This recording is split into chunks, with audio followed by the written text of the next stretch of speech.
Good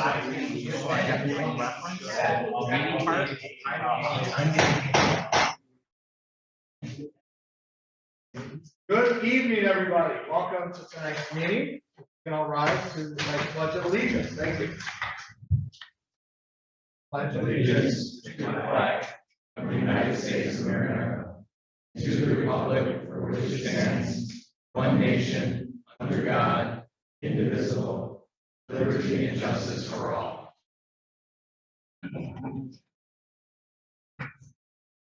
Executive roll call, please. Councilmember Wood. Here.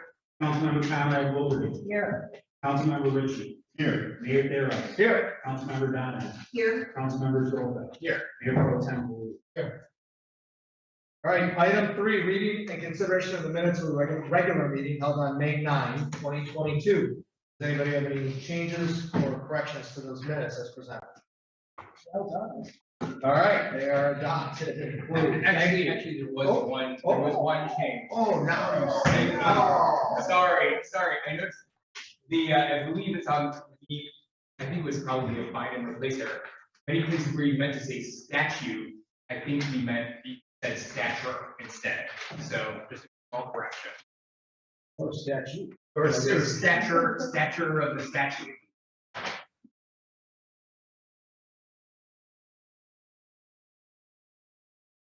Item number 4, public hearing to consider the proposed site plan for Cafe Nini, 98 Churchill Avenue, to use an on-street parking space for outdoor dining platforms. Who is here on behalf of Cafe Nini?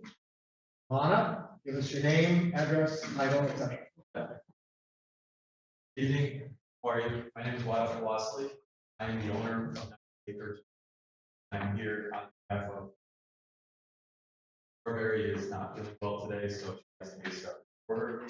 As the building owner, my tenant happy, and I know that they've been wanting to do a long time. For whatever reason, really forward. Other restaurants have kind of just taken it out of their book. They've done, realized it. All we're looking to do, all she's looking to do, I support it as well. One parklet in front of the restaurant to provide seating for outdoor dining for summer months, spring, summer, and fall. And it's there, just one spot. They're not going to really, from what I understand from what Jody has said, they're not looking to really increase volume. All they're looking to do is kind of create an atmosphere that all of us want outdoor dining. To answer any questions you guys may have. You had a chance, Jody had a chance to see the letter from our. No, but I can. There's something. Well, let me ask you. Let me just ask you generally, because I'm sure everybody in council. Take the bull by the horns. When the other restaurants have come before us, they have said, we're going to do this. Here's what the planners are. Here's how many tables are going to be there. Here's what the railing is going to look like. Here's what the planners are going to look like. We're not going to do any electrical lighting, et cetera, et cetera. So when Lux did theirs, Dirty Dog said, we're going to do exactly the same thing that Lux did. So you'll see the planners and stuff. So we have no drawings here, no seating plan here. Just kind of get an idea of what you're. Well, that's actually very valid. I didn't see the document, so I apologize. I wasn't or if my address, but to answer your question, I think from what I understand of Joey's vision is to take Lux and Dirty Dog as a pretty good benchmark of what is anticipated. I don't foresee her doing more than 4 to 6 tabletops on that parklet. The drawing she gave us was just sort of like drawing. Oh, that's Jody. But I kind of. Well, I wanted to be a young architect like one of those five. Close our eyes to imagine sitting in this restaurant. No, I apologize. That's what Jody submitted. I think what she was ultimately trying to tell me, convey to me, not looking really jammed. She already has outdoor dining. So if you consider that outdoor dining experience forward onto the parklet, that is exactly what you're going to see. So based on our drawing. Will she agree to meet all the requirements for registration, planters, of the CP, platform construction? I maybe she will. I have another question. I don't know if this is the forum for it, but our building very large and invested. I don't know if this is the right time to discuss that, or if we should go back at another time. And another. So, Neil? I did have one specific question. Well, it's not an exact plan. There are some specific questions that come up in the letter from our planner. One, right now, the width of the platform is 7 feet. The other platforms that we have asked or that we have approved have all been 6 feet. Do you think Jody would be okay with it being 6 feet rather than 7 feet? Absolutely. It all should fit in the same space. Absolutely. And just so folks are aware in the audience, the picture that we have, there are 3 tables on the 22-foot long platform with about 4, basically about 12. The other question that I had would be, right now in the other agreements, there's basically a lease agreement with the city for the use of that space for that period of time. Previously, we established that lease rate at $120 per month spot, and would you be amenable to paying that when the platform is up?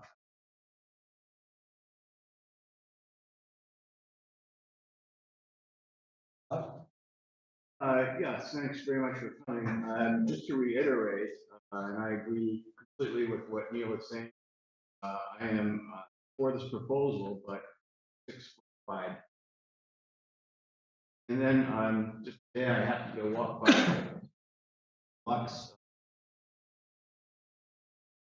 We specify in our motion tonight, materials will be identical to or substantially same as those that Lux is using, have similar curb transition and many other things that our consultants pointed out. You're going to be okay with that? Absolutely. I'm a custom home builder, Velocity home.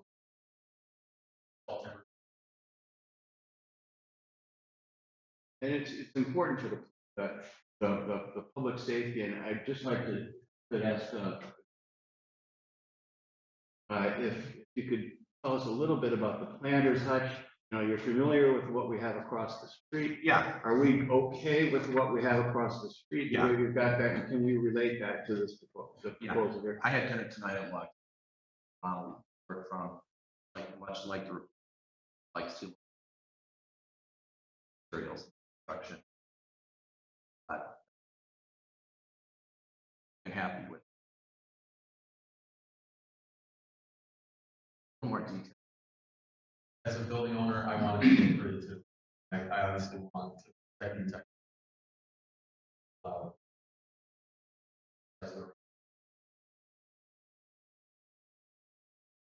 I support that. We would be using the exact same material. All that material is timber protected. It's readily available. I understand the same contractor who did do the one for Dirty Dogs was.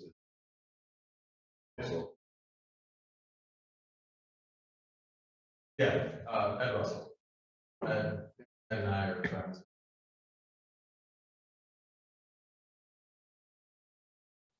There is a big difference between the Dirty Dog and Lux as far as the barriers that were installed.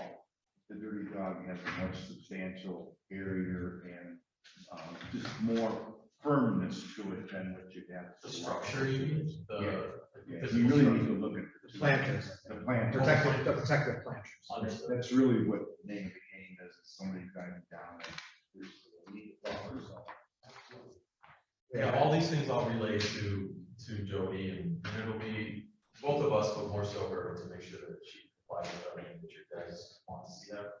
I think the big issue there with the planters is to make sure they don't creep into the spots, each size, where they're gonna take them 3 spots. plans, so you've got to design it so it's within this. But they need to be substantial enough, so Yes. that if somebody bumps it, you know, the folks who are eating dinner aren't gonna have a bumper and. You really need to look at the two differences because there is a big difference. I think Lux, correct me if I'm wrong, I think they actually put a parking block in front of the left and to the right. Is that correct? Is that something they did this year, or was that something they did? I believe that's still there. Yeah. Yeah, which is a big help. Yeah, have you guys been satisfied with that? As far as the parking lot, Yeah. yeah, just don't want lightweight planners.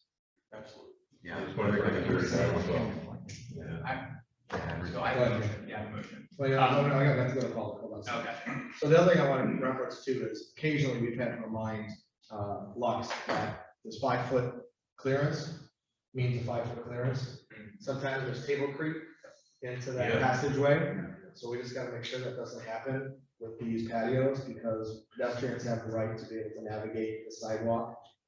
So just remind the owner that that's something that we occasionally have to remind the other restaurants about. So let's not have that to be an issue. Absolutely. I think a really good A 4 reference. top is not a 6 top. Yeah. Well, I think the beauty of this narrative is that Cafe Edie has been Sure. utilizing outdoor dining for a very long time. I think now what Jody wants to do is just push it out into the street and kind of create an even better experience for her. For them. Any other questions from council before I ask the public for any comments? All right, anybody in the public want to step in this issue? All right, somebody step up and back and then you now. You can go first. Come on up. Give us your name and address. On the Barbell, 67.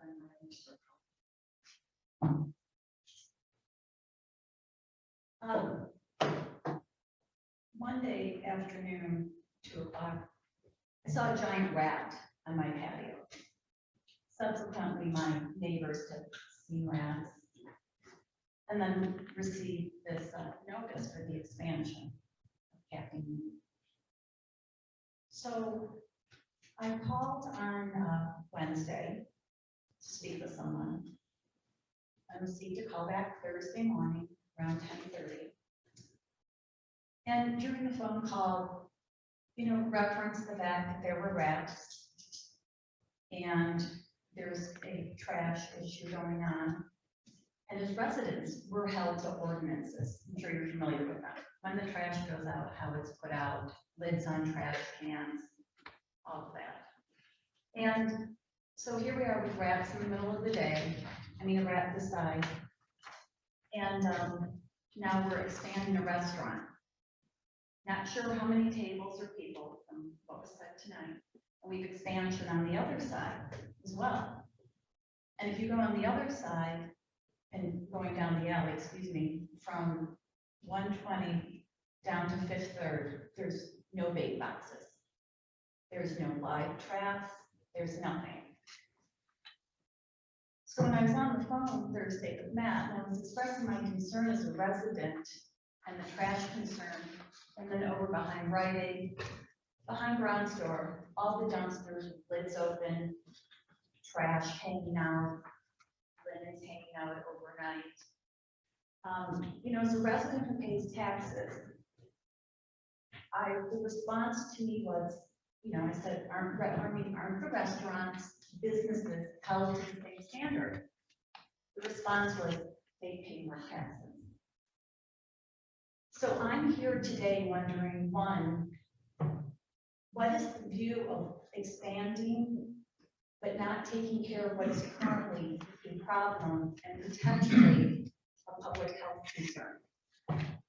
Back in 2021, the Grosse Pointe News had an issue, and April 2020. And his comment was, normally would be generated from fully operating restaurants and businesses is causing rats to desperately venture elsewhere. And the city said, but we have always had a very aggressive and active stance toward pest control, especially in the Hill. And so we already had a system in place to deal with it. Director of Public Services, Matt said. Now because of this, people are staying home. So we had to make contact with our contractor and make sure that they're checking this more often, more regularly, and to make sure that all of our baits and traps are being monitored and being updated as needed. There's no bait boxes. There's no traps. You have, more people. That's the goal, I guess, if you're expanding, more people, you're gonna be flipping more tables. I don't produce that kind of trash, and I've got a rat hole at the side of my house.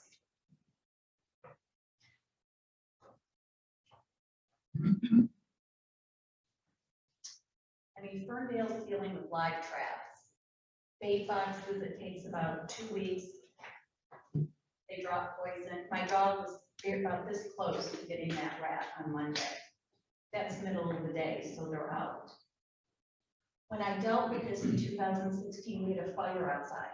I had to call the fire department. So I'd been to the city 5 years ago dealing with rats. This is before the expansion of law, possibly before translating before meeting, and maybe before Dirty Dog. 4 trips to the city, a fire. We were told nothing was wrong. Finally, after the 5th trip, somebody listened. But I'm not gonna go through a fire and I've got a rat hole in my house. So, and I don't know if you're back there, but I've got a lot of pictures of what the trash looks like behind Rite Aid. I mean, there's no lids. It's all hanging out. And the Grosse Pointe News had a very good point. The Grosse Pointe News, 2021. Dumpsters at commercial locations should be closed every night, and the bottom corner should not be the type with holes, which allow rats to crawl inside. Garbage containers on city property should be lined with plastic and garbage removed every night, so rats are unable to access them as food source.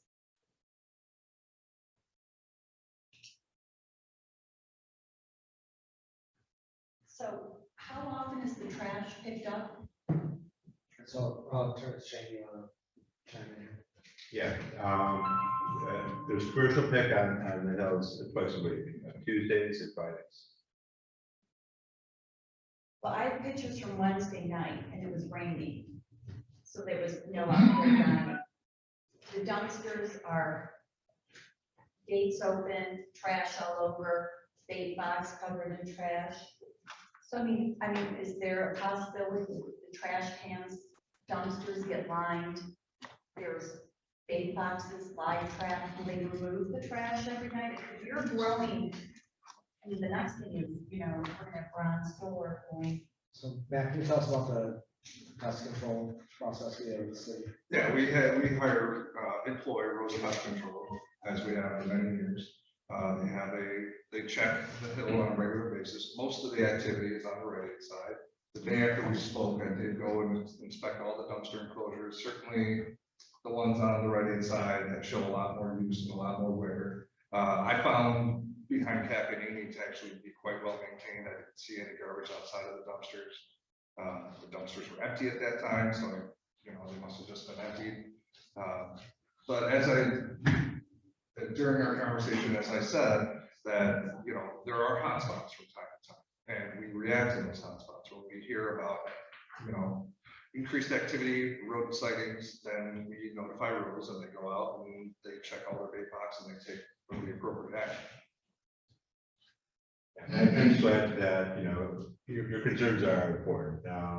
We don't, and we do care about our residential properties, we care about our commercial properties, but it is something that, we know that area, in areas throughout the city, we see ebbs and flows of rodent issues, and yeah, it varies year to year. I've seen it over the last, 3 decades with the city. I think, we're here, there's an issue that we need to address.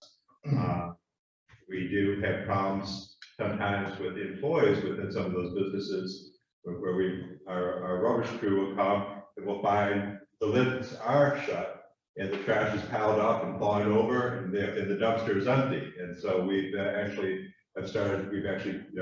taped some of those instances and shared them with the employers to make sure that they comply. But we'll do better. We will make sure that, they're secure, the dumpsters, and that, their materials are be placed in the dumpster properly.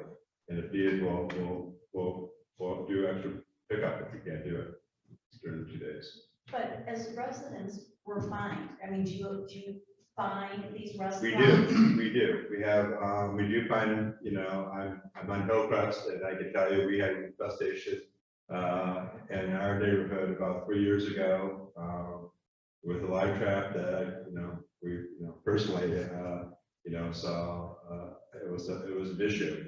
And in neighborhoods, what we can do, and I've offered this too, is we can actually go in the neighborhood, look around not only at your house, but your neighbor's house, and look at where they're burrowing it.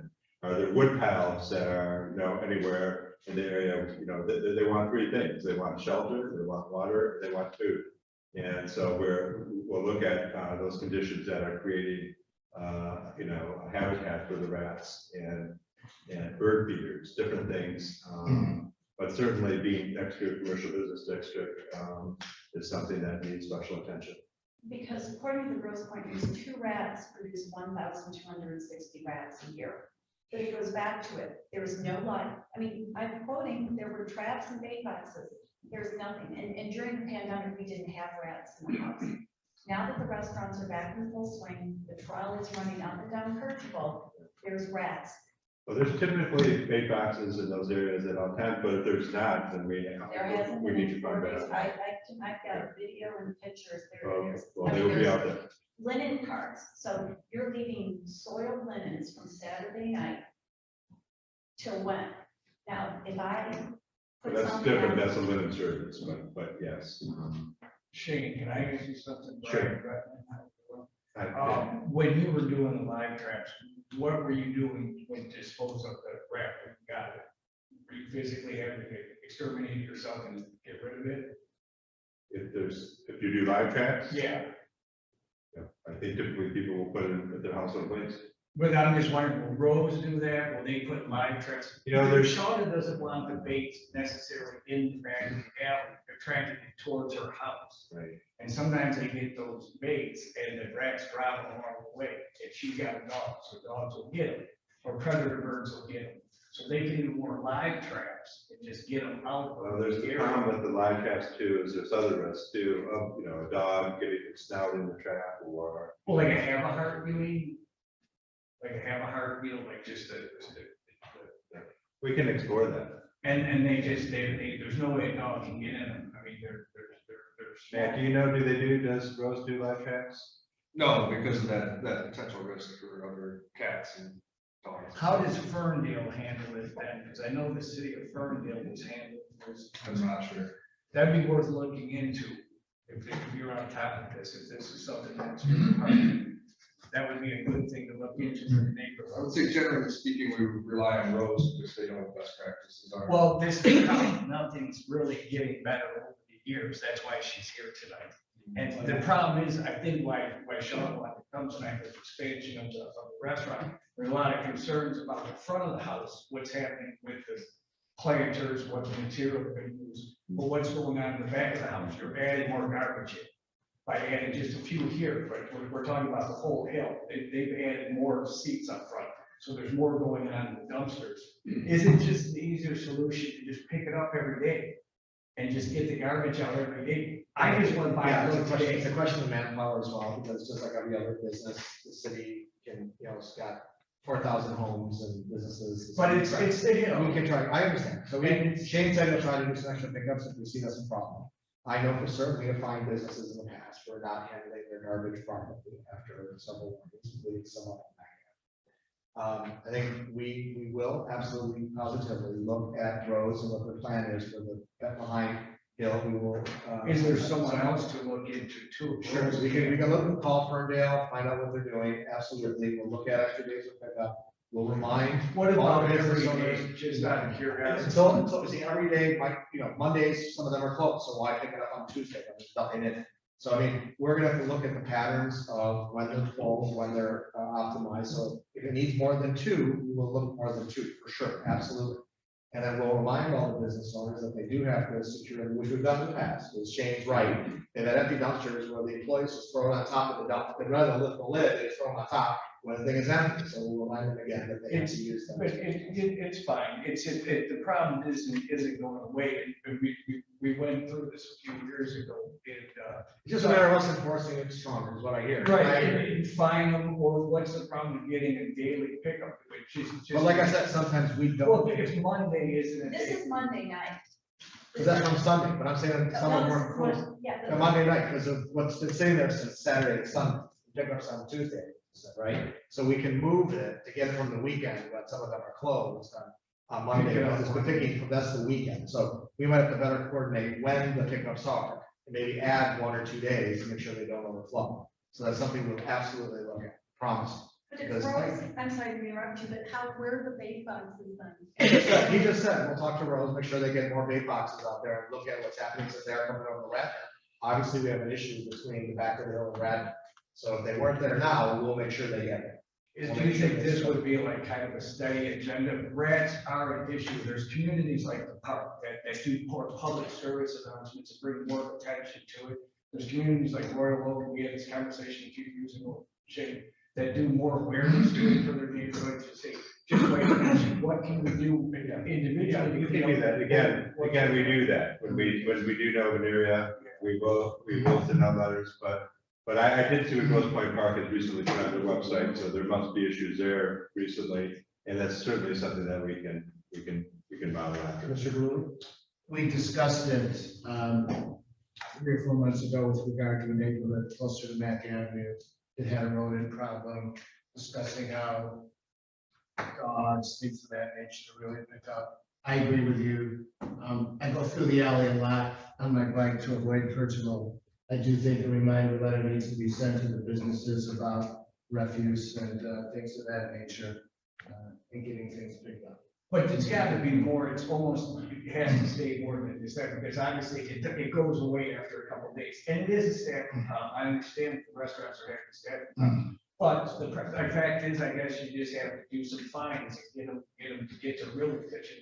And if there's anything that it costs more to pick up every day, if you're getting paid for these parking spots, can you help subsidize the pickup for the restaurants? If you really want to be proactive with the restaurants expanding, proactive to get business to the hill, to get community, to get the restaurant patrons in, and, make people feel good that we don't have to worry about rats in the area, because they will eventually get into buildings. That's not your department to police, but I mean, if you're eating somewhere, it's not a nice feeling to know that there's a rat problem. So you want to keep it kind of quiet and buried. So how's it? No, I don't want to keep it quiet, Barry. Well, then that's why we're here. That's why I we're here. Locally, I had 6 rats in my basement, Yeah, right, from Brownell School, right, and they go away, and I kill them.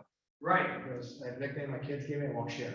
Right. But anyways. Right. No, I agree with you. So, but again, some of this is episodic as well, right? So they come for 6 or 8 months in one area, then they end up somewhere else because we are successful in eradicating that. So that's why we have to rely frankly on, maybe like you said, having more public announcements and something on our website about calling, who to call if you have a rat issue, because some neighborhoods might be there for 6 months and it'll be on for 6 years.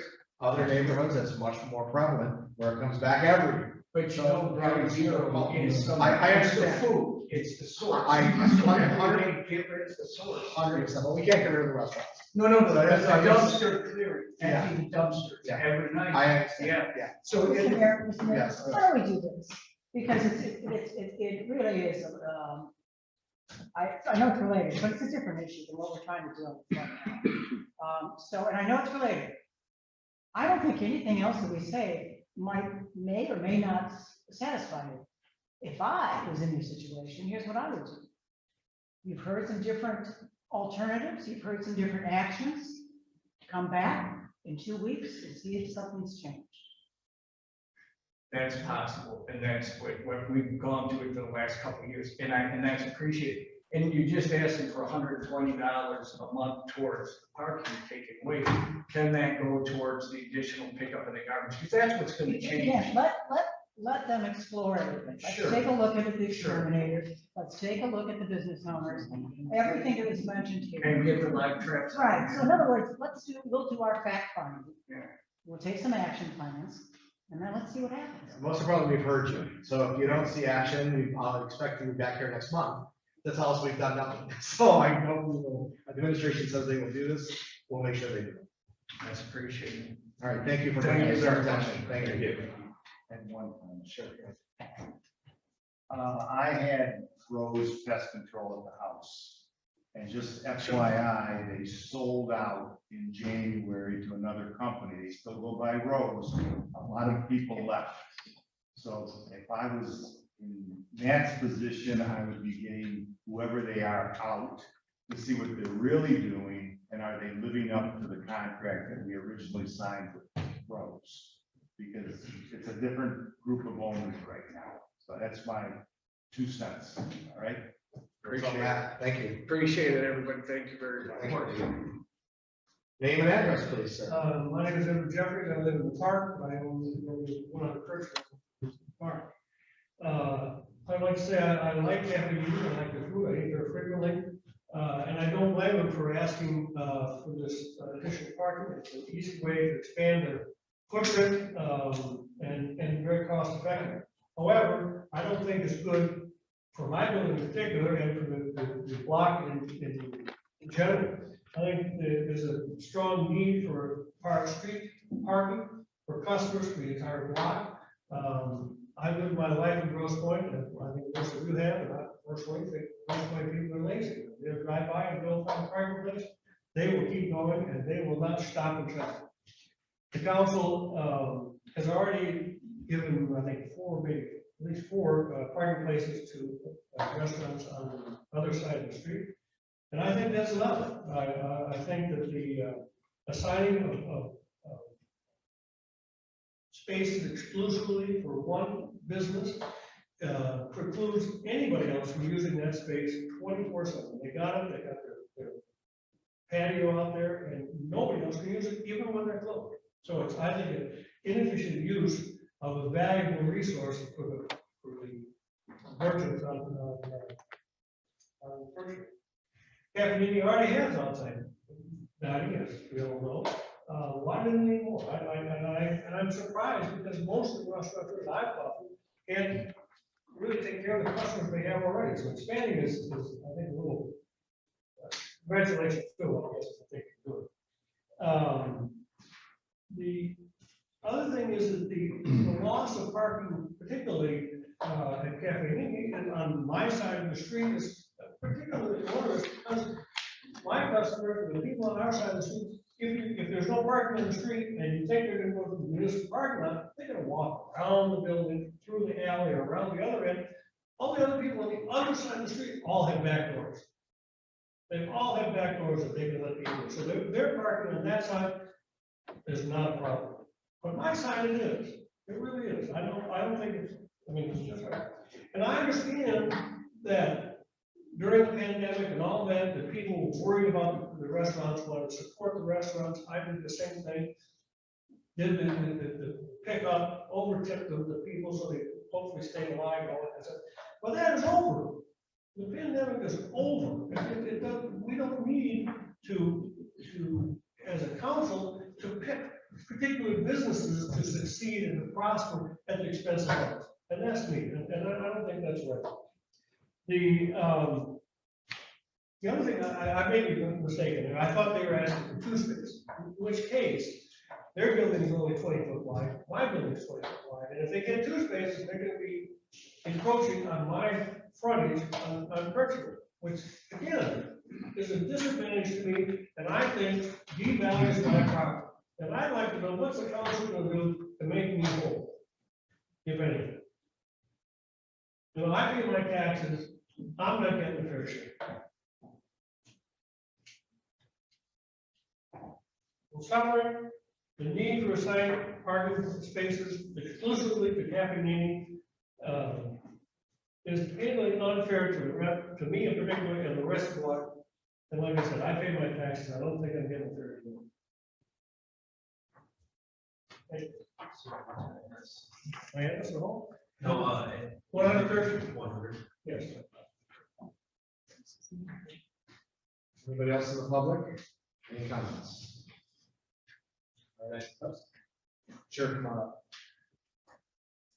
Just one last thing, I just want to say, Dr. Jeffries, it is only one part of the space. Oh, well, I was That's just, listening for right? it. You guys, it is Yeah, one. one spot, yeah. Louis? Yes, please, you'll have that one. Okay, go ahead. Applicant, come on back up. Yeah.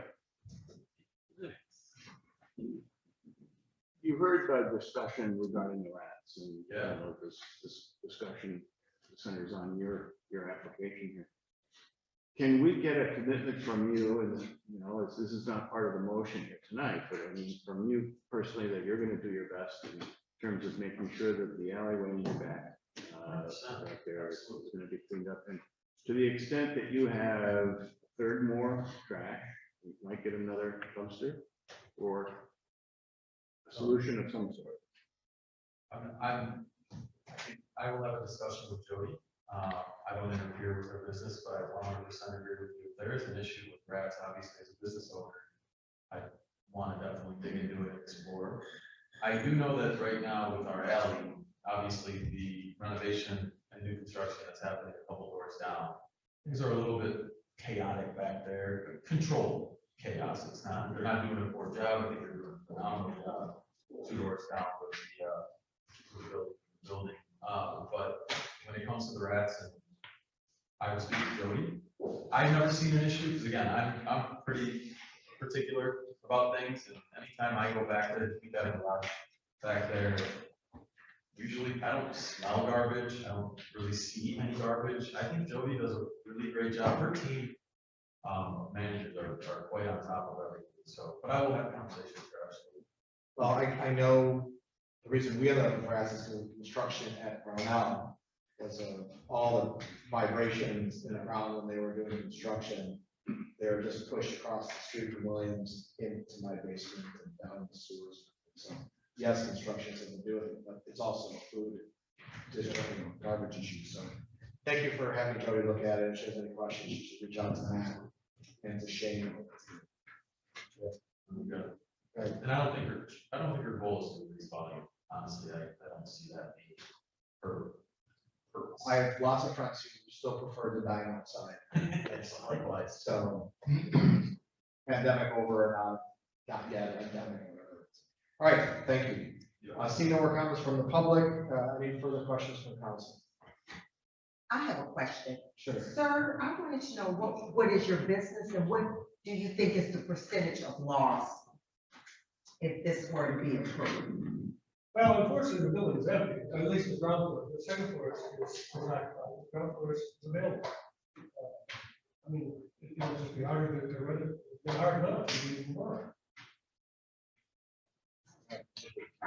All right, what's the pleasure of council? Yeah, Mr. Soroka?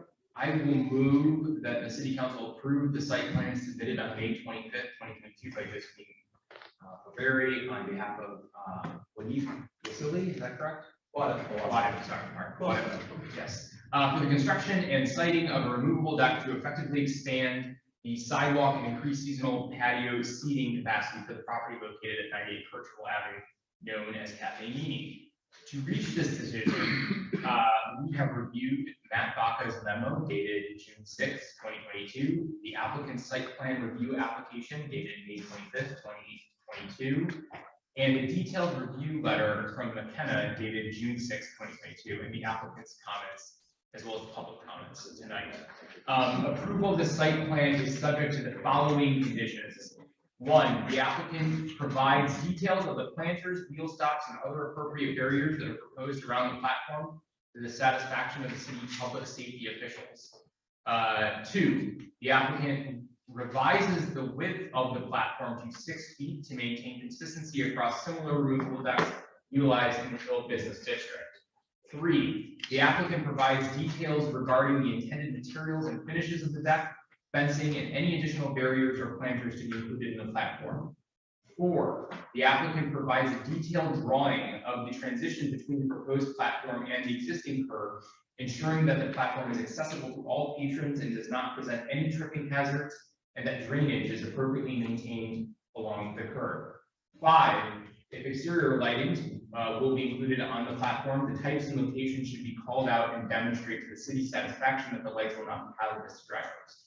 6, Capitanini will enter into a lease agreement with the city, which will include the duration of the seasonal setup, conditions for annual renewal, insurance requirements, and layout. And 7, the lease rate established in the agreement will be set at $120 per month. This is necessary to make up for meter revenue that will be lost from the 1 metered space being located. Valid motion? Do I have support?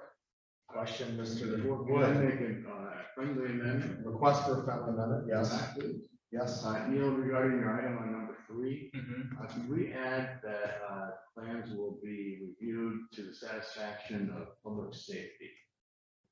Yeah. I think it's important to call out public safety specifically, because this, in my mind, is an important public safety issue.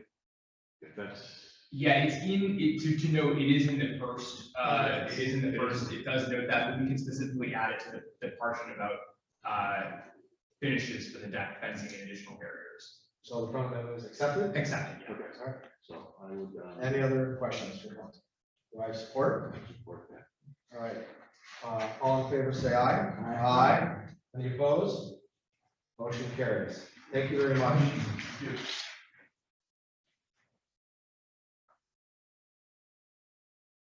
Item 5, update regarding the master plan process from the city's planning consultants, McKenna and Associates. Do we start? Who do we have? I think we have 2 members here from McKenna. We've got Paul Rubaugh and Jane Dixon. Come on up. Thank you very much. Thank you, good evening. So we're here to update you on the master plan, specifically about the public engagement activities that we are about to embark. We're considering this meeting the official launch of communication for the master plan process. I included in your packet a public engagement plan, a sample survey that we're planning to distribute, and a draft of the flyer that you'll be seeing up around town. So for this process, we have we're doing a couple of things. One, importantly, in 2 weeks is the public open house at your park at 7 p.m. So we'd like to announce that and invite you all to that event. We will be advertising that. We have been advertising that. We will continue to do so in the next couple of weeks. As part of the process, we are also doing a series of virtual outreach methods to try to catch people that don't have time to come to the public open house. There's a website that is live. Again, we're considering this the official launch of the website that's live for a week. We include that address in your packets. That website will host all announcements. It will host draft documents eventually. And you can take the survey and do a mapping activity directly from that Can I just website. ask, I think just the people in the back, can you speak up a little bit? I don't know if everyone can hear this. Yes, I apologize. So we launched a website which is hosting the survey and a mapping activity, which is the survey is targeted across several topics. There's a draft, as I said, was included in your packet, and the mapping activity is a way for us to solicit passively on people's own time ideas about people's ideas about the community and what they would like to see, pain points they have, and just again, sort of ideas. The mapping activity we've used to great effect. It is a little bit, it will be up for more than a month, and it allows us to sort of get cast a wider net as far as soliciting opinions. So I won't belabor the public engagement plan, but with that introduction, we're happy to answer any questions. So just so everybody's clear out there in case you just missed it, we will have a public workshop on the master plan on June 27th, 7 p.m. at the Pier Park building.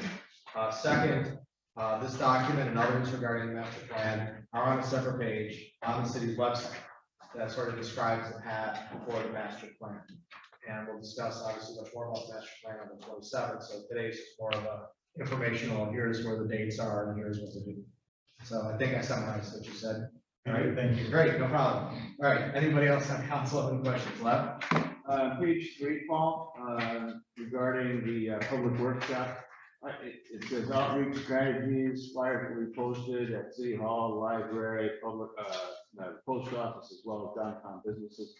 I'm wondering if you could add Pier Park. You know, a lot of folks this time of the year in particular are down there by the at Pier Park, and some well placed, you know, by the pool and inside the building there might be a very good thing to add in terms of some flyers suggesting people should come. Also, all of us here have our own friends and constituents, or whatever you say, in terms of, you know, our contacts that we've made over the years. And we all perhaps would like to send an email to those individuals on our behalf, just from our own standpoint, just to those people. And I'm looking at page 8, it says email the boards, commissions, and stakeholders. I'm wondering, should this be what we could take to, you know, send out to our friends, our contacts in the community, or is there another template in here that we could use just, you know, just to bring more public awareness to this process? That is definitely, but we will type it up and send it to you. Would you? Send it to Shane, Shane can send it around us, would you do that? Absolutely. That would be great, that's all. I have a comment also, or actually a question. In the survey where you have what do you like, dislike about Grosse Pointe Farms today, you have 8 topics, right? And then it's followed with if you answered somewhat like, dislike, or dislike to any of the options above.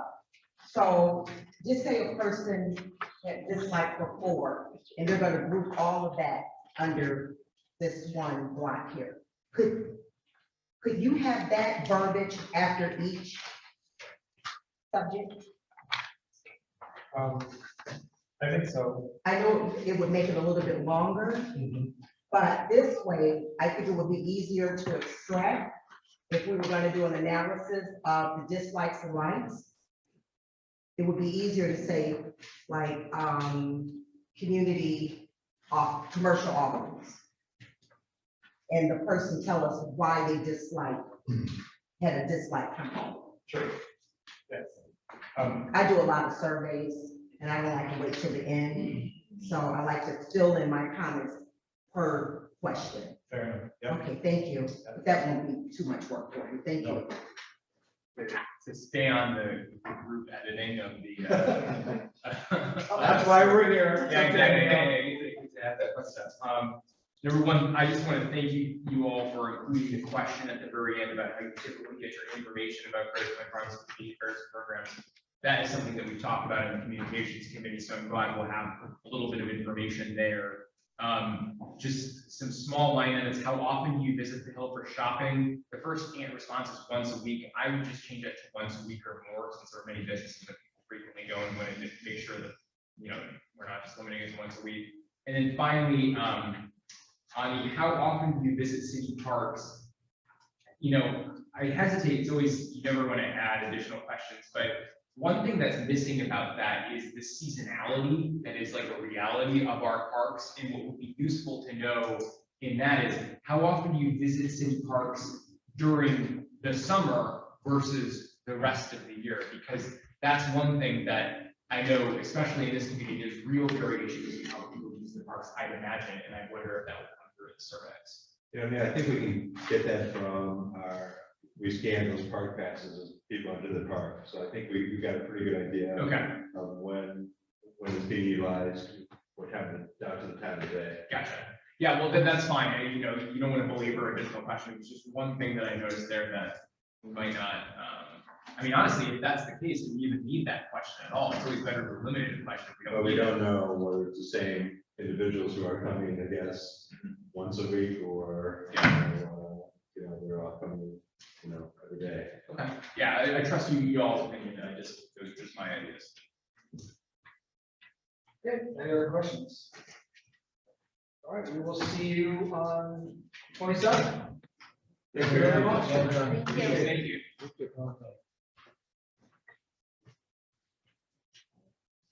As you all have noticed, that is not Deb Lichtenberg sitting next to Matt. I couldn't introduce Mr. Rowland because while he's sitting there, we still have to go through one more exercise to welcome him to our community. So item 6 is consideration request from the city manager to confirm the appointment of Jim Rowland as city finance director. Mr. Reesop. Thank you, Mr. Mayor.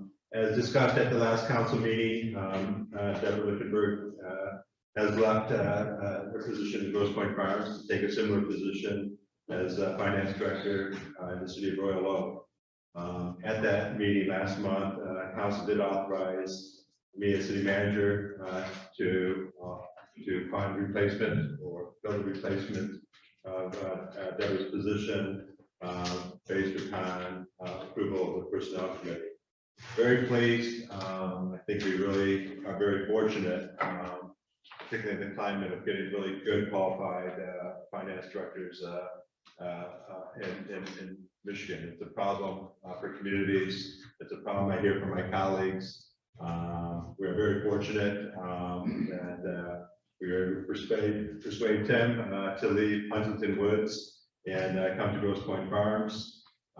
Tim has more than 14 years in municipal experience. He started out at the City of Birmingham in the finance department, worked his way up in Birmingham, and ultimately the last 4 years has served as the finance director of Huntington Woods. We're just very pleased again to bring him on board. And just as a formality, our ordinance does require a council approval of my appointment for a director position. For that tonight. Any questions from council? Tim, you want to say anything real quick before we decide your fate? Thank you for having me. It's a pleasure to be considered for a position in a city with reputation, but as a city, I just hope I can live up to the standard that everybody set for me. Fantastic. Do I have a motion to approve the appointment of Mr. Tim Rowland as director of finance for our city? Motion. Support. All in favor, say aye. Aye. Any opposed? Motion carries. Welcome. All right, now you're on. Consideration of request from administration to approve the budget amendment number 3 for the fiscal year ending June 30, 2022. Tim? There's going to have a few slides here. Those will be real quick, I promise, but there's year-end. Brevity is fantastic. Yeah. So there's year-end mostly house cleaning budget adjustments based on what actually happened during the year. Here in the general fund for revenue, we have increased building permit revenue, increased state shared revenue primarily due to census increases in the city. And we had 911 revenue from Grosse Pointe Park, and at the bottom you see a decrease in the use of fund balance. The next slide. And the expenditures, general government, $50,000 increase primarily tree trimming costs. And public safety increased due to retirements and the move to 12-hour shifts, as well as increased fuel costs. The DPW, the same thing, fuel costs and contractual labor due to staffing shortages. And in Parks and Rec, additional costs due to increased wages for lifeguards as well as supply costs. Next slide. So the bottom line for the general fund is a yellow line there, the fund balance. On a budgetary level, it says 465,000 will come out of unassigned fund balance. But in reality, our projection is that we'll only use $17,000. So basically, right at break even as far as fund balance. We budget very conservatively for worst case scenarios. Okay, next slide. The major and local roads, the only adjustments here are for increased revenue from the state again for Act 51 money. And reallocation from local to major roads, primarily due to Kirby Road. We did more work on major roads than planned when the budget was passed initially, so it's just reallocation, but there's no additional funds taken from the road millage. Next slide. The recycling program is $71,000 increase in expenditures and revenue, drop in fund balance. This is due to the new contract for recycling that was passed last October. It increased our fees pretty substantially. We didn't pass those fees on to the residents until the new year started this July 1st. So we'll make up those costs here in the next year. Their insurance retention fund, we previously approved a budget adjustment to increase the transfer from the general fund. This is just reporting the revenue on the other side as well as the additional cost for workers' comp insurance.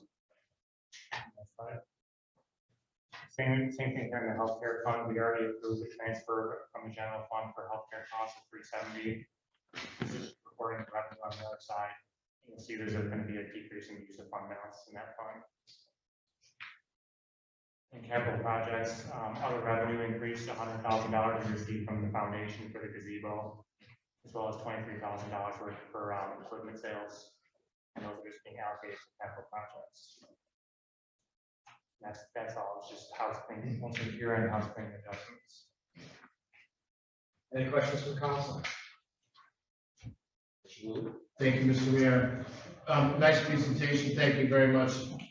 The only thing I would note is with regard to our waste stream, our garbage, that a significant surcharge is being added to all the community's bills, of approximately $3 per ton because of increased fuel prices throughout Metro Detroit. So we should expect a that disposal rates from South Macomb Disposal Authority and the like will be increasing rather dramatically over the next couple of months at the very least.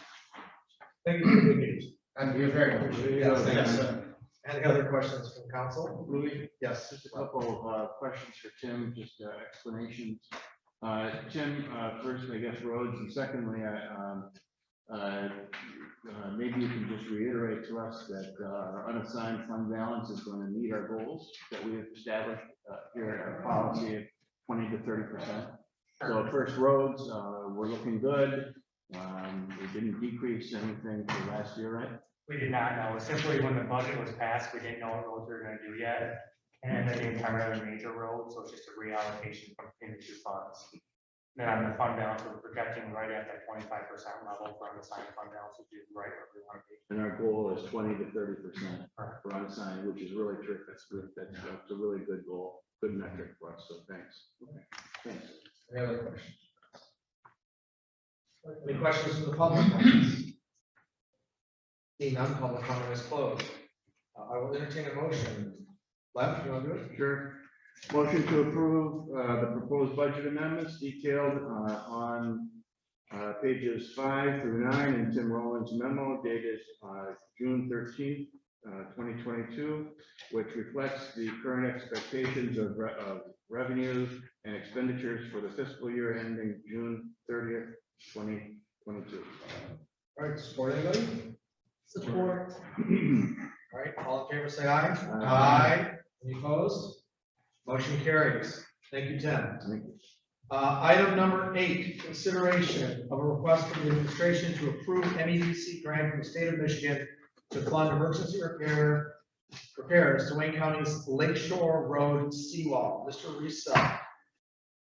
Yes, City Council is well aware of Lakeshore Road seawall. This has been something in the making over the last decades and really exacerbated by the high waters we had in 2019, where we saw significant erosion of the seawall and the concrete embedment behind the seawall. We've been working with our congressional representatives in Washington, Congressman Lawrence's office, Senator Peters' office, and seeking federal funds for the replacement of that seawall, including an application for the fiscal year 23 community project funding appropriations. And so that's something that we've applied for and are waiting to hear back from the feds on. In addition, we have a grant application with NOAA under the U.S. Great Lakes Restoration Initiative. Actually have a meeting with NOAA scheduled this week where we're going to discuss that application further.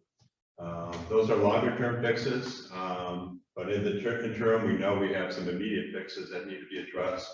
Again, particularly because of the erosion we saw over the last couple of years. Good news, water levels have gone down significantly. We're down about 2 feet from our historic highs in 19. And that trend looks like it may continue based upon the last forecast.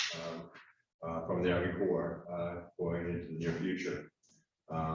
However, we are at least in a fortunate position that, we were able to, secure, state funding for some emergency repairs, through, the Michigan Development Corporation grant. And really have a lot of thanks for our state representative, Joe Tate, and really lobbying for those state funds. At this point, we have gotten a contract from the Michigan Development Corporation that we're requesting city council approval on tonight. It's essentially a grant for $750,000 that we can use to address some of the real more significant breaches in the seawall. Hubbard and Clark has done an analysis. They've walked the seawall and they've identified those sites that are in the greatest need of repair. And based upon that analysis, they're recommending a total of 13 locations to be repaired, which are included in the memorandum from HRC. Most of those sites are in Grosse Pointe Farms, and primarily it's because of where the seawall is much closer to Lakeshore Road, the roadway, and the farms and most of Grosse Pointe shores. So there are 11 sites, and proposed to Grosse Pointe Farms and 2 in Grosse Pointe shores. We hope potentially, based upon how things go, there may be an opportunity to do more. We requested assistance from Wayne County in providing aggregate to help backfill these voids. And right now, the estimate is significant in how much backfill is needed. It's estimated that they'll need over 3,000 tons of backfill to address these voids identified in this project. That really equates to about 70 train loads of aggregate. We do have some commitment from Wayne County to provide some of that aggregate.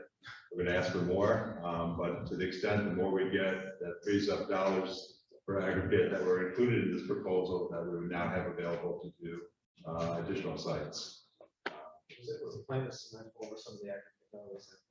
So what will happen is, so what will happen is, in front of the existing seawall where there's a breach in the concrete wall, there'll be a steel plate driven in front of, actually in back of the seawall, and on the land side of the seawall. And then from there, they'll backfill with aggregate, and then it will be encapsulated with concrete when it's completed.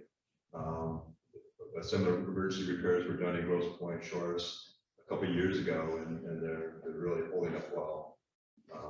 Again, a temporary fix, but a necessary fix. In addition, there's some voids behind the seawall, the concrete revetment behind the seawall, as you see in that picture to the left. And so there's other areas that can be filled. And again, hopefully with lower water rates, that deterioration won't be so rapid.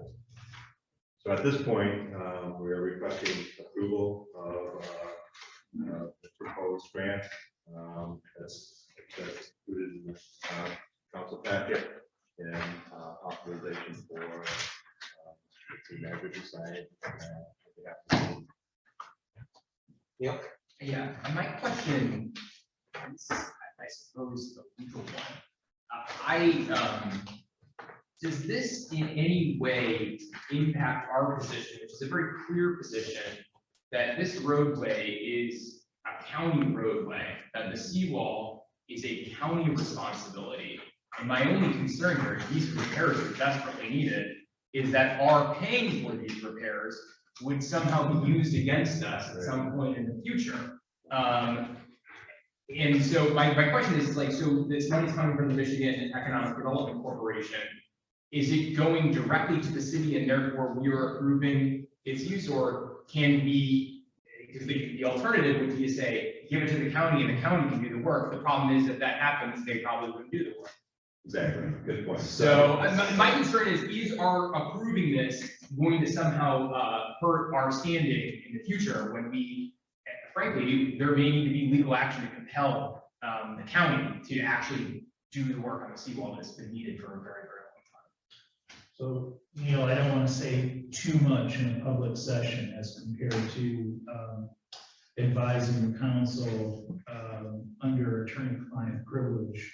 But I will say that Shane and I together developed correspondence with Wayne County that would be driven off of this NEDC grant that would have the effect of no compromise, no impairment of existing legal positions. Everyone simply reserving whatever rights they may have had previously, and that's been It executed. was executed and actually received today. Okay, so I think I'm comfortable that we're not compromising. I think my question pretty much like what Neil is saying here, and Bill, I guess my concern is that in the contract here, on the first page, they give us a performance schedule. Start date, October 1st of last year. End date, December 31st of 2023. Are we objecting? Let's get this right. If we have a back and forth discussion too much with Wayne County, we may not be able to meet this performance schedule, therefore we won't get the money, I would guess. Therefore, we need to get the agreement with them up front, and so are we okay as far as you can see this performance schedule? I'm not going to make any comment in open session with respect to Wayne County, but I'm satisfied that the NEDC grant contract and its $750,000 funding to the city is appropriate for the council to approve. Somewhat related thing, when I was at the Mackinac conference, two things. I did talk to Gary Peters. Fortunately for him, he got in the elevator with just me. So I literally had the elevator. You pitch. push every single button. Yes, so I had the elevator pitch and brought up the seawall. He's like, yes, the seawall. So he's aware of it. The interesting thing is that he is preparing a package of bills that would supply $500 million. This is a little related to some of the seawall, but it's a little tangential. That will have some 1% loans for water improvement projects that might encapsulate both our sewer improvement project coming up for next year. We might be able to use some funding for, the county might be able to use for this. The bill probably won't pass till the end of the year, but it's out there, so Shane is aware of it. He's talked to the staff, so it's one thing. The other thing I also did is I was able to steal Warren Evans for about 15 minutes, and other issues aside, I very politely said, this issue needs your personal attention. Because while we work with your commissioners, and we work with the senators' offices, and we work with Representative Lawrence and others, I think he individually needs to get engaged on this issue if we're going to pull tens of millions of dollars from the federal government on this project, which I reminded for your seawall, so the county can afford to pay for it. Very careful with my words, you know? And he acknowledged that he probably only understands this issue at a 40,000 foot level, but that we promise to get involved more, and he hopes to set up a meeting with us in the next 2 weeks. So it was a fruitful discussion. He understands that we've got this on our front burner, and that is a project that we need to get done in the near future. So it's a good trip. I would just say that it is incredibly disappointing that after a major piece of infrastructure legislation passed the federal government, our county executive was not engaged in a major infrastructure project like this. When the fight for resources was happening a few months ago. He announced a lot of projects up in Mackinac. This was not one of them, so I took a moment to raise this issue. So I support the motion. Anybody in public want to talk about this issue? All right, seeing none, public comment is closed. I have a motion to approve the document in front of us from the NEDC. So, Any support? support. All in favor, say aye. Aye. All opposed? Motion carries. Thank you, Shane, for those.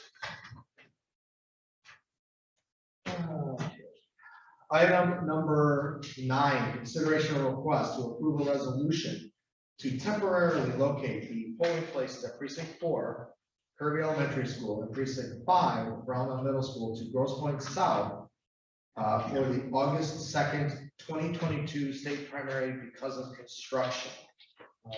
Derek, you want to fill us in on that one, I think? Sure. I was notified, or I actually inquired, as to the condition of the schools. And, I learned that, Kirby and Brownell are, still undergoing significant construction. Specifically, I was surprised about Brownell because we had an election there a couple of years ago and everything was down to the studs. We tried to work together. We even discussed bringing in bathroom trailers that you might see at a wedding. Just trying not to disrupt the voters' habits and keeping them at the same polling place. The truth is there's no bathrooms. It's a construction site. It's probably not safe for the workers to be there and voters. So we worked with the school district to find a suitable location, and that suitable location is the gym at Grosse Pointe South. So which precincts will be at Kirby and Brownell and Grosse and the one that's always at Grosse Pointe South. So we'll have 3 precincts at South for primary. Yes. So how are we telling the folks who usually deal and vote at Kirby and Brownell about this one-time change? We follow state law, so we will, when a voter on election day goes to Kirby or Brownell, there'll be a notice on the door with directions to Grosse Pointe South, per state law. And additionally, we'll be mailing each affected voter, even if there's 3 voters in the household, they should all receive their own individual notice of the location change. In addition to that, we'll use our social media and our email list and website to get the word out and, have pictures of where to park, what door to go in. And we have relocated precincts in the recent past, and there hasn't been a significant issue due to our the size of the community is pretty small. Any questions from anybody? Anybody in the public have any questions? All right, public comment is closed. Do I have a resolution to approve temporarily relocating the polling places for precincts 4 and 5 to Grosse Pointe South for the August 2nd, 2022 election? Support? All right, all in favor, say aye. Aye. Any opposed? Motion carries. Thank you. Thank you. Item 10, the consent agenda. Does anybody want any of the items A through E removed from the consent agenda for individual consideration? Seeing none, do I have a motion to approve the consent agenda as presented? Motion to approve. Second. All in favor, say aye. Aye. Any opposed? Motion carries. Item 11, reports. You have in front of you the April 22nd, April 2022 and May 2022 public safety reports for your review and consideration. Item 12, other business. Thank you. Mr. Reese, I got. No, really the only other business I have is, again, to announce the upcoming regatta at Pier Park. Scheduled for July 1st, 2nd, and 3rd. The boat club has really put a good effort into the regatta this year to really make it special. Bike parades, pie eating contest, the yellow ducky races. They've got bands scheduled all 3 days. That'll be performing. Lobster food truck on one day. So it should be a lot of fun. And we'll see everyone at the park over the 4th of July weekend. 2 things from me. First, I want to welcome Karen Feldman from the League of Voters, Grosse Pointe, who will be attending that meeting. Hello. Welcome. Second, I followed up with Plant Moran after our discussion last week about their reports to the school board and how we lost 80 housing units in 3 years. Bill Bricky, our relationship partner there, set up a call with me, himself, and the individual who prepared the report for the school board from Plant Moran Crescent. Needless to say, after about a 30-minute conversation, I thanked the representative from Crescent for not answering any of my questions. And Bill Bricky apologized to me because my questions were not asked. In essence, they could not explain how they got to 80, other than reviewing reports from various federal and state agencies. I asked him, you're an expert, you're a witness, and when data is bad, isn't it your job to examine the data upon which you are opining? And he said, well, yes, but we didn't do it here. I said, I actually know somebody who works for him. I said, couldn't this person have simply picked up the phone? She knows me and said, hey, we say you lost 80 housing units. Can you tell us what happened? Because we all know we gained 19 and that 19 in that 3 years didn't lose. And I know they've talked to a couple other communities, other Grosse Points have made the same calls and to the same blockade, that they're sticking by the report.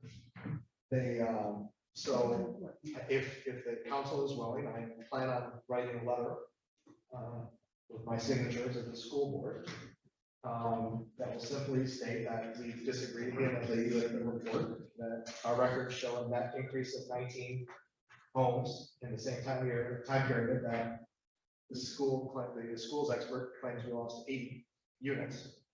And despite my asking, literally, did she look at addresses? Can you tell me where these 80 units are? Can you tell me? No, I can't. No. We just looked at this and, hey, you went from 210 leases down to 68. I'm like, where'd you get that data? We don't report our rentals anywhere. And by the way, a lot of our rentals went from rentals to single family housing. We don't have duplexes all over the place. And, McKinley Road wasn't, removed by a tornado, which it didn't evaporate. Thanos didn't snap his fingers and all said 80 housing units. They just, and I said, by the way, if you rely on census data, you do know we have 800 more residents from 2010 census to 2020. So where do these 800 people live when there are 80 fewer housing units? So I had a good time. John will tell you, examining experts is a lot of fun, but very dissatisfied with the whole conversation. And our relationship partner apologized to us because they did not ask. So more to come on that. So absent any questions. Well, I would just make a suggestion. Yes, I would echo the need to right away. I did set the record state. Okay. For what it's worth, after that meeting, I called David Brumbaugh on the school board and talked to him extensively about this problem.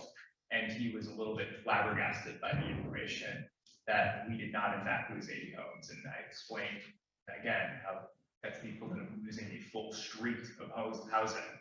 And that there are differences between each community in terms of the kind of housing stock. And it would be much harder to lose 80 homes than it might be maybe in other parts of the community. So I support reiterating that to our school board members. I literally said to the guy, I am literally shocked that you literally said that the Grosse Points and Harper Woods lost 2.4% of their housing stock. Where?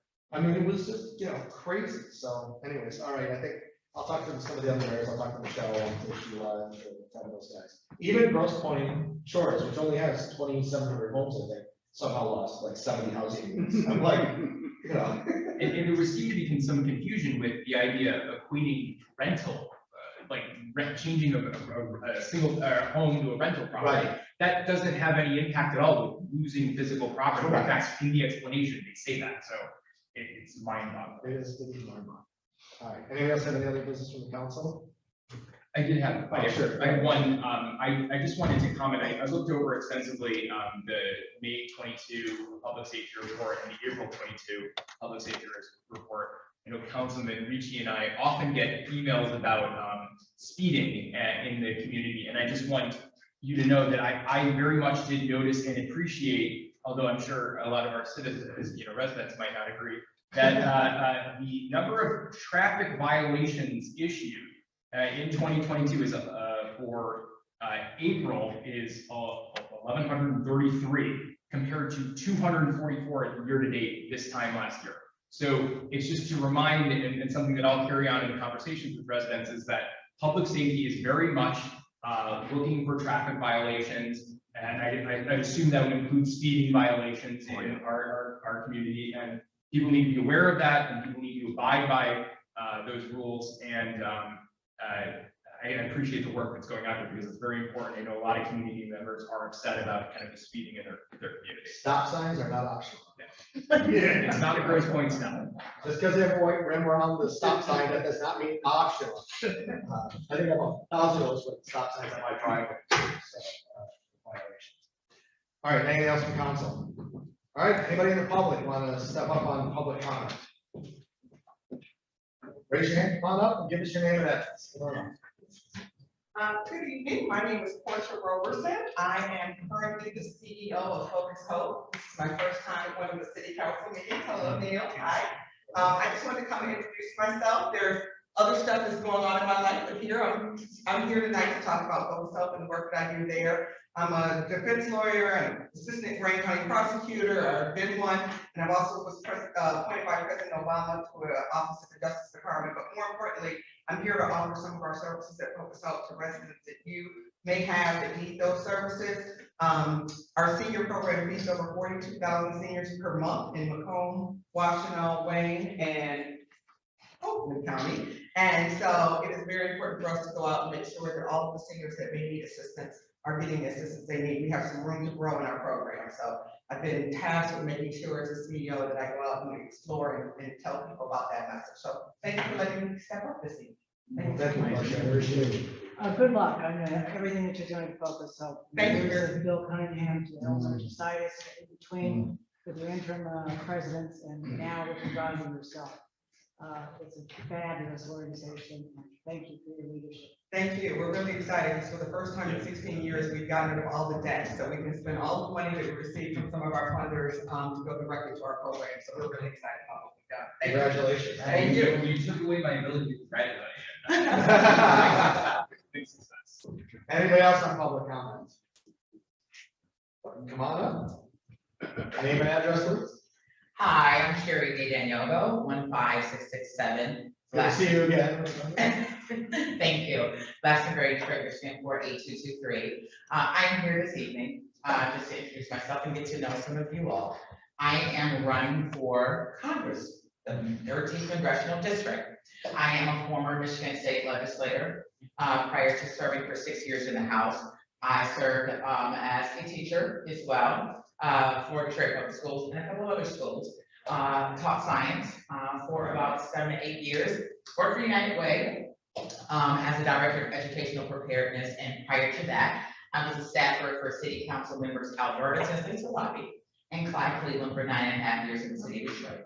I am running certainly first on a platform of education because in order to improve all of our communities, education is the cornerstone issue that helps to ensure access to equal opportunity. I'm proud to be a member of the Grosse Pointe and NAACP, and had an opportunity to come out earlier this year and see our students, all of our students, perform wonderfully. Talk about race relations and how we get together and how we know the story of who did what, and know that being a part of the melting pot of our society, that it wasn't just Black people who were marching with Dr. King, but it was Black, it was white, and it was everything in between. And so I'm looking to be that kind of leader to make sure that we connect the dots and address the issues that we have from here to Wyandotte, Romulus, Wayne, Allen Park, Lincoln Park, the city of Detroit, all the Grosse Pointe, Harper Woods, and Highland Park. That's the kind of leader I've been serving in the legislature. That's the kind of leader that I will be in Washington. And I'm looking forward to having the opportunity to meet with each of you to address the seawall issues and every other infrastructure issue. Thank you, Sherry. That we have. So thank you for this opportunity. I look forward to getting to learn and to know all of you and to hear some of your concerns firsthand. You can't represent people without knowing the issues that their community is facing, and what better way than to come to their community. So we've been doing a lot of this since January, and I'm glad to be here tonight to speak to each of you. So thank you so much. Thank you. Anybody else on the comments? All right, seeing none, we are adjourned. Everybody be safe.